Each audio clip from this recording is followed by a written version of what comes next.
Bonjour, j'espère que vous allez bien. Alors, je suis très heureuse de vous retrouver. Ça faisait un petit moment que je n'avais pas publié de vidéo. J'ai été très prise par les guidances privées là, en ce début d'année. Et puis, j'ai eu la joie aussi de faire les 3 guidances offertes comme promis au mois de décembre. C'était vraiment enfin voilà, c'est des moments de partage qui m'ont vraiment fait plaisir, puisque l'une des 3 personnes est même venue me voir de Belgique, l'autre est au Cameroun et la troisième est en France. Enfin bon, 3 belles rencontres.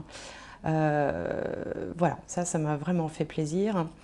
Et puis c'est vrai que j'ai tendance à oublier, parce que quand je fais ces vidéos, je suis chez moi, derrière ma caméra, il n'y a personne, hein, il y a la vidéo et moi, et j'ai tendance à oublier que je peux être vue d'un peu partout dans le monde, partout où on parle français. Donc je voulais vous faire un bonjour particulier à vous tous qui me regardez de près ou de loin. Voilà, donc je vais garder pour ces astromancies du mois de février. Je vais garder la même structure que celle que j'avais adoptée pour l'année 2022, qui apparemment vous a bien plu. Donc voilà, on va faire ça pendant un petit moment, et puis peut-être un jour on changera, pourquoi pas. Donc je vous retrouve tout de suite donc pour les signes astrologiques du mois de février 2022. Alors, le prochain signe, celui-là, les Vierges. Alors, les Vierges, on va regarder déjà un premier message pour le mois de février 2022. Donc, pour les Vierges, allez, la croisée des chemins. Alors, je vous montre la carte. On a donc un lama avec un petit singe sur un panneau avec des écriteaux, une petite chouette sur le lama. Cette carte porte le numéro 13. Alors le 13, bon, si on associait ça au tarot traditionnel, bien que ça n'ait pas grand-chose à voir avec un tarot, ça nous fait tout de suite penser à la carte de la transformation. Bon, ici on vous parle de choix, vraisemblablement, la croisée des chemins. Un choix à faire ou une étape importante de votre vie aussi, hein, sans forcément qu'il y ait un choix. Ça nous parle également d'astuces, de ruses avec le petit singe là, et puis d'intuition avec la chouette. Bon, on va essayer d'en savoir plus avec le tarot. Alors, toujours pour les Vierges, pour février 2020, alors on a le 10 de terre qui est tombé. Une vie familiale très heureuse, sécurité financière, percevoir la magie se profilant derrière les petites choses de la vie. Bah écoutez, c'est pas mal ça pour commencer le tirage. Sécurité financière, vie familiale heureuse, la magie derrière les petites choses de la vie. Ben oui, il y a toujours, c'est toujours pareil, hein, il y a les gens qui arrivent finalement à s'extasier de peu, et puis d'autres qui voient toujours le côté négatif des choses. Ben là, on vous incite à voir la magie qui se dessine derrière chaque petite chose de la vie. Bon, alors, donc je vais faire, comme ça vous avez bien plu, je vais faire la même structure de guidance que pour l'année 2022. Donc, je vais disposer plusieurs petits paquets de cartes. Comme ça prend un peu de temps et que ce n'est pas très intéressant à regarder, je le fais et je vous retrouve tout de suite. Alors, donc les 4 petits paquets sont là. Ici, ça concerne la sphère professionnelle, sociale. Là, la sphère affective, mais au sens large. Donc, bien sûr, là-dedans, il y a l'aspect sentimental, mais pas que. Hein. C'est tout ce qui concerne les relations affectives, la famille, les amis, enfin tous les gens qui comptent pour vous. Ici, c'est les biens financiers, matériels. Et là, c'est la surprise du mois, hein, la chose un peu inattendue du mois. Alors, on commence par la sphère professionnelle. Et là, on a une carte Vénus en bélier qui s'appelle la convoitise. Alors, je vous la montre. Vénus en bélier, la convoitise. Donc on a au premier plan une espèce de caméléon qui symbolise aussi le fait d'être capable de se fondre dans le décor, de s'adapter. Derrière, on a une belle femme, un genre de Vénus. Et à l'arrière-plan, on a un volcan en fusion.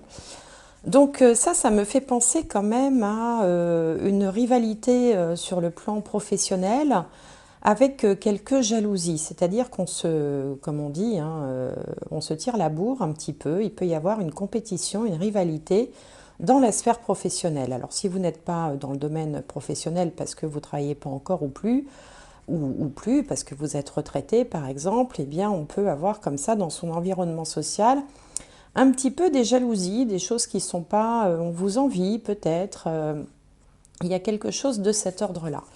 Alors on va voir à côté. À côté, on a le 10 de coupe. Alors là, enfin, j'ai envie de dire, ça n'a plus rien à voir, puisque le 10 de coupe, c'est le bonheur en famille, c'est l'harmonie familiale. Alors on avait déjà cette idée-là avec le 10 de terre. Le 10 de terre et le 10 de coupe ont quelques similitudes sur le plan de l'harmonie du bonheur familial.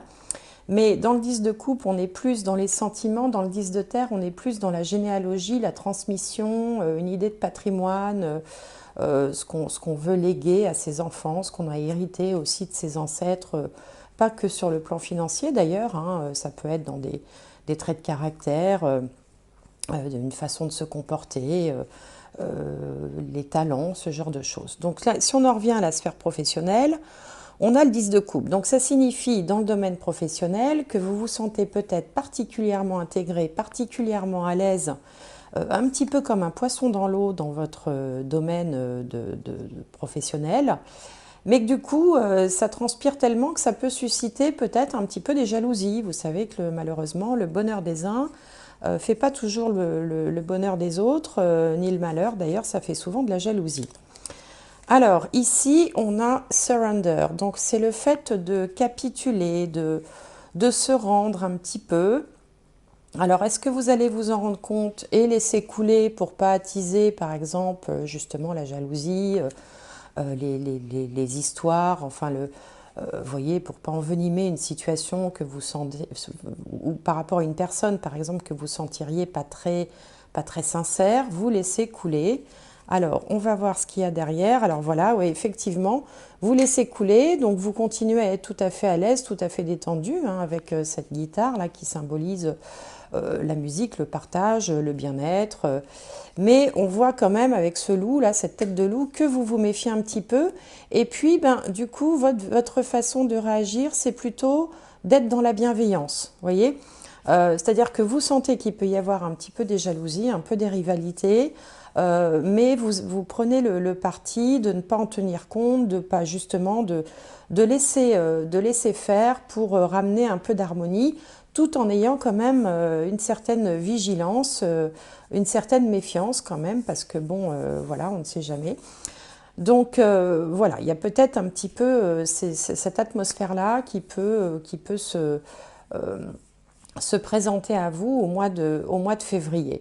Mais ça signifie également que si vous êtes comme un poisson dans l'eau, si vous vous sentez parfaitement intégré en harmonie et bien à votre place, eh bien, c'est ça l'essentiel.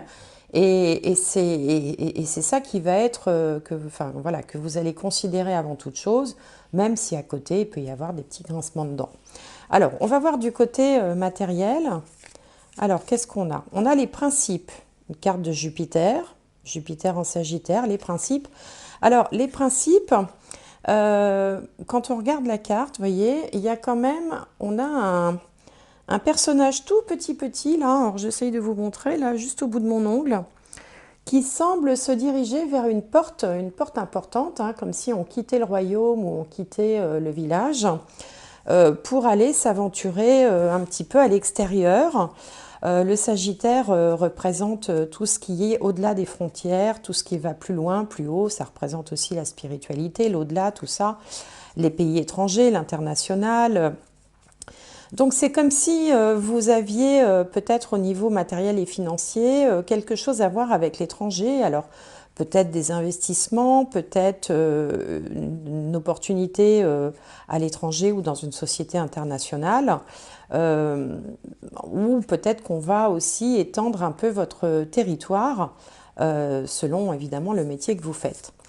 Alors ici, on a la reine d'épée. Alors la reine d'épée, elle sait exactement ce qu'elle veut. Elle est centrée sur son objectif et rien ne peut la distraire de cet objectif, hein. Donc, si on vous a confié une mission peut-être un peu plus large, un peu plus étendue, ça peut vouloir dire ça aussi, hein, avec le Jupiter, eh bien, vous allez tout faire pour atteindre cet objectif euh, sans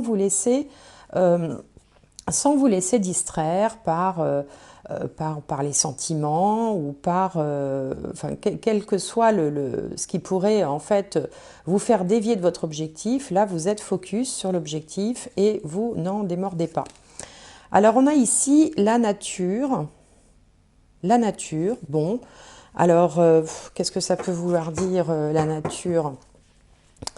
Alors, pour certains, il peut être question d'avoir investi dans l'agriculture, dans tout ce qui va être en lien avec le bio, ça peut être aussi tout ce qui est médecine alternative, médecine naturelle, ça peut être dans ce domaine-là.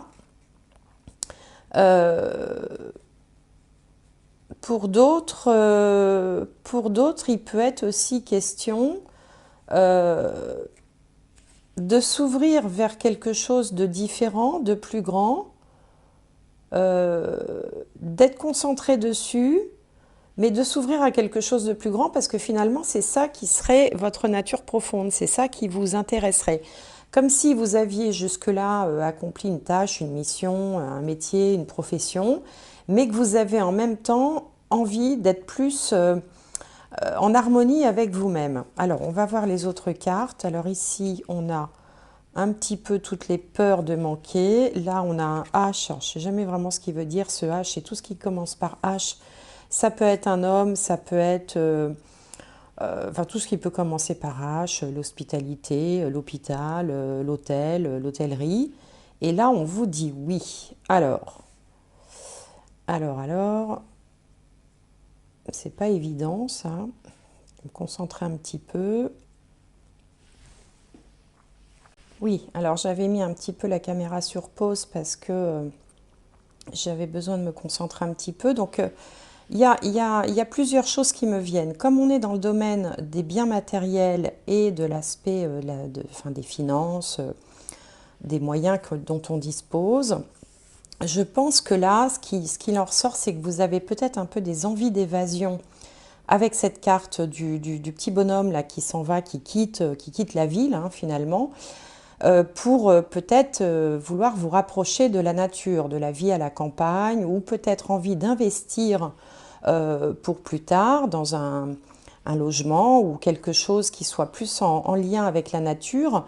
Ça, ce serait vraiment votre objectif. C'est pour ça que vous êtes fixé comme ça, comme la reine d'épée sur cet objectif.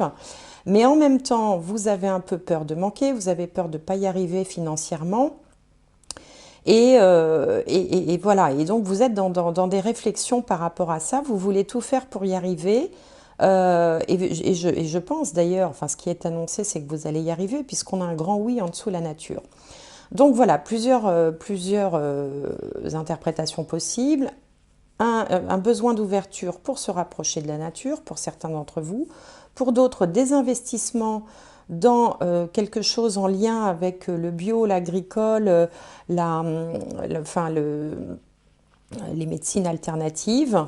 En tout cas, on sent quand même l'envie d'avoir une gestion de ses finances bien maîtrisée. La peur de manquer va faire que, et puis entre la peur de manquer et la reine d'épée qui sait exactement où elle va et comment elle y va, on sent quand même une gestion rigoureuse de vos finances et de vos biens matériels, hein. Bon, voilà ce qui me vient. Alors, et puis bon, le 10 de terre, ça parle aussi de transmission, d'hérédité, ça peut parler d'héritage également, ça peut parler de donation, de partage, de legs. Et donc là, on sent que vous n'avez pas l'intention de gaspiller cet argent-là. Vous avez envie de l'investir vraiment dans quelque chose de concret quelque chose d'utile et un projet qui vous tient à cœur. Donc voilà ce que ça m'inspire. Alors on va regarder du côté de la sphère affective. Donc j'ai tiré une carte de plus tirée de ce jeu-là, qui est un jeu dédié aux relations sentimentales. Et là, on a quoi? Apprenez à vous connaître mutuellement. En vous révélant l'un à l'autre vos plus grands secrets, vous renforcez vos liens.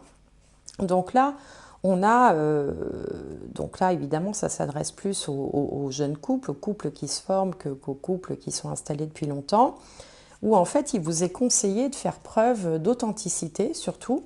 Hein, on vous dit de révéler l'un à l'autre vos plus grands secrets pour renforcer vos liens. De ne pas être dans la méfiance, parce qu'on sent un petit peu de méfiance quand même ici et là, hein, d'une manière générale, mais plutôt de se laisser aller. Alors, qu'est-ce qu'on a d'autre à côté? La fortune, carte magnifique, le soleil en lion. Alors, le lion, le soleil en lion, donc c'est une carte positive, mais si on se focalise un petit peu sur le lion, il est toujours un peu dans la représentation. Hein, il a un petit côté théâtral, il aime bien... il est attaché à ce qu'on peut penser de lui, à l'image qu'il renvoie, à l'image qu'il donne. Et donc, à côté de cette carte-là, peut-être qu'on vous dit d'être un petit peu moins dans la représentation, dans le paraître, un peu plus dans la vérité, la sincérité. Bon, alors évidemment, ça ne parlera pas à tout le monde, hein, ça peut parler à certains, mais pas à tout le monde. Il y a ce côté un peu, faites tomber les masques, c'est le cas de le dire, sans faire de jeu de mots en ce moment, pour être plus dans la vérité de ce que vous êtes réellement. Alors ici, on a l'impératrice, carte magnifique. L'impératrice. Alors, l'impératrice, à côté de ces deux cartes-là, on a vraiment affaire, alors ça peut être, bon, c'est une femme bien sûr, mais ça peut aussi être un homme, hein, si vous êtes un homme. On a affaire à quelqu'un, l'impératrice, c'est un peu la maîtresse femme, hein, c'est celle qui sait vraiment se débrouiller toute seule, elle sait tout faire, elle est douée partout, c'est une bonne mère, une bonne collaboratrice ou une bonne chef d'entreprise, une bonne gestionnaire, enfin voilà, c'est un petit peu la maîtresse femme. Et à côté du lion, là, qui est dans la représentation, peut-être que c'est une femme qui peut intimider un petit peu, voyez. Alors ici, on a Ask Body, donc demandez à votre corps. Alors, demander à son corps, c'est finalement être attentif à ce que l'on ressent vraiment. Et justement, quand on est dans la représentation, comme ça, quand on est dans le paraître, parfois on ne sait plus trop, on joue un peu un rôle et on ne sait plus trop finalement ce que l'on ressent à l'intérieur. Donc là, ça vous ramène encore à l'authenticité. Et qu'est-ce qu'on a ici? On a le Bouddha, hein, la méditation, le lâcher-prise, on a quelque chose qui grandit et on a les signatures. Donc ça peut être aussi une sorte de pacte avec vous-même, de contrat avec vous-même, comme si, parce qu'il ne faut pas oublier qu'on avait la croisée des chemins ici, comme si vous aviez peut-être décidé dans votre relation aux autres de changer peut-être votre façon d'être, de paraître, de vous présenter pour peut-être être un petit peu moins... ici, ça fait un petit peu la femme forte hein, quand même, la femme forte ou l'homme fort. Être un peu plus... montrer un peu plus ses fragilités. Voilà, prendre du recul, laisser grandir ce que vous ressentez, la façon dont vous percevez ces changements intérieurs, et puis faire finalement décider, hein, on a la signature, décider de peut-être se présenter différemment aux gens qui vous entourent, hein, parce que là on est dans la sphère affective. Si vous venez de rencontrer quelqu'un ou si vous avez, je sais pas moi, des amis dans votre entourage aussi, en fait ce qui vous est demandé c'est d'être un petit peu moins en surface et un peu plus dans le ressenti. Et pour ça, il y a un travail sur vous à faire justement pour être capable de déceler ce que vous ressentez vraiment en présence des gens que vous fréquentez. Donc si c'est une nouvelle relation, évidemment ça fait du sens, hein, parce que c'est principalement dans ces cas-là que ces sentiments un peu ambivalents se présentent. Hein. Par exemple, voilà, vous voulez vous voulez montrer la meilleure image de vous, vous ne voulez pas montrer vos faiblesses, mais en faisant ça, vous tordez un petit peu la vérité, vous pouvez montrer une fausse image de vous. C'est pour ça qu'on vous demande d'apprendre à vous connaître mutuellement, de méditer, de peut-être essayer d'explorer un peu ce que vous ressentez à l'intérieur, d'observer ce que vous ressentez dans votre corps, parce que le corps ne ment pas, lui. D'ailleurs, il y a des techniques, par exemple, comme la kinésiologie, où quand on s'adresse, pour s'adresser à l'inconscient, on va s'adresser au corps et le corps va réagir en disant oui, en disant non, bien mieux que ce que votre mental pourrait vous dicter ou votre réflexion pourrait vous amener à donner comme réponse. Donc il y a quelque chose de cet ordre-là à travailler dans votre sphère affective, plus d'authenticité. Bon, voilà ce que ça m'évoque. Hein. Alors après, si ça ne vous parle pas du tout ce que je vous raconte, bon, bah écoutez, laissez couler. Hein. C'est peut-être que le message n'est pas pour vous, tout simplement. Et puis dans ce cas-là, je vous invite toujours à aller voir le signe solaire si ce n'est pas la Vierge, le signe lunaire et le signe ascendant pour vous faire un petit peu votre synthèse. Mais on sent avec la croisée des chemins qu'il y a un changement et que ce changement, il peut être intérieur. Voilà. Alors, on va regarder maintenant la surprise du mois. Alors, on a la dispute. Mars en Cancer, la dispute. Alors on retrouve encore cette notion de rivalité qu'on avait là, hein, d'ailleurs, hein, comme si vous aviez décelé peut-être quelques jalousies ou quelque animosité dans votre entourage. Alors pourtant ici on a la générosité, hein, la grande générosité, le partage, le fait de vouloir aider les autres, apporter son soutien, que ce soit sur le plan matériel, sur le plan des conseils, sur le plan affectif. Le 6 de Pentacle, c'est vraiment la générosité. Et puis, qu'est-ce qu'on a d'autre à côté? Manifeste. Donc là, c'est ce que vous allez vous faire preuve. Alors bon, il y a un truc qui me vient, je vais tirer les autres cartes. Voilà.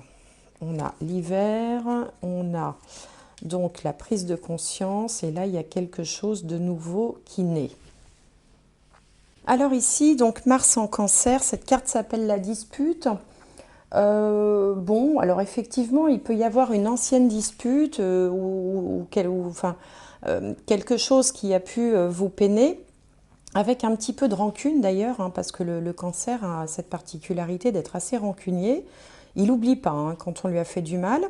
Mais en même temps, Mars en Cancer, le cancer, c'est ce qu'on appelle en astrologie le lieu de chute de Mars. C'est-à-dire que en fait, ils ne s'entendent pas du tout.